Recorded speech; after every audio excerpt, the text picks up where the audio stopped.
श्री स्वामी समर्थ. सर्व आत्म्यांना माझा नमस्कार. आपण सर्वजण स्वामी याची सेवा करतो.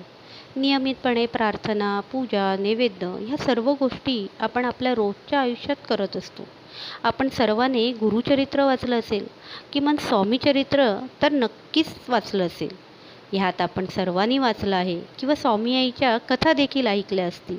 ह्यात आपण पाहिलं असेल की कसे आईचे अनुभव आपल्या भक्तांना येतात, त्यावर आपल्याला विश्वास आहे.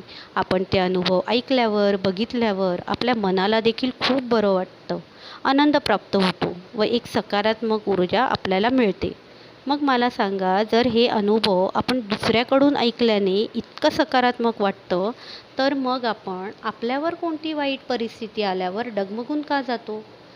आपल्या आईवर आपला इतका विश्वास आहे, मग त्या विश्वासाला तडा का जातो? का आपण त्या वाईट परिस्थितीत स्वतःला हळवं करून आपलं आयुष्य दुःखात घालवतो? आपल्याला आईवर विश्वास आहे तर तो ठाम असणं गरजेचं आहे. फक्त वाचून, बघून, ऐकून विश्वास ठेवणं व आपल्यावर कोणती परिस्थिती आली की तो विश्वास डगमगणं बरोबर आहे का? आपण स्वतःला हा प्रश्न केला पाहिजे. जर आपण पाहत आहोत की स्वामी आईचे अनुभव इतर भक्तांना येत आहेत, तर आपण पण आईचे भक्तच आहोत ना?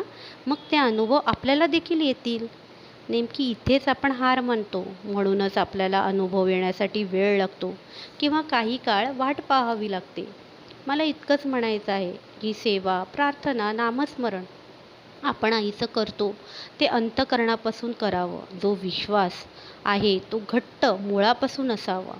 मग तो कोणत्याही परिस्थितीत डगमगता कामा नये.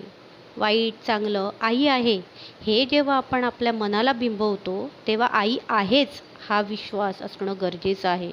कितीही काही झालं, आपला जीव जरी पणाला लागला असेल तरीसुद्धा आईवर विश्वास असलाच पाहिजे. मग बघा, शेवटच्या क्षणी देखील आई तुम्हाला अग्नीतून, अडचणीतून बाहेर काढेल. पण तसा विश्वास आपल्यामध्ये असलाच पाहिजे. आई परीक्षा घेत असते की आपला भक्त माझं नाव घेत आहे, की आपला भक्त पूर्णपणे आईला समर्पित झाला आहे.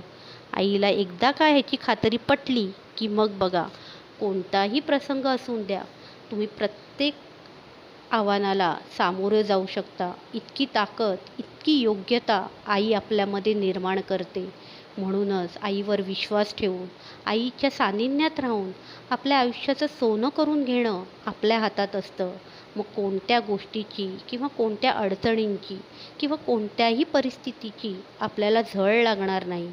आपण सदैव आईच्या चरणापाशी सुरक्षित असू व त्याचा आपल्या प्रत्येकाला अनुभव येणार. फक्त विश्वास दृढ असावा, त्याला डगमगू देता कामा नये. ठामपणे, खंबीरपणे प्रत्येक प्रसंगाला सामोरे जाऊया. आई आपल्या पाठीशी नाही तर आपल्या सोबत आहे.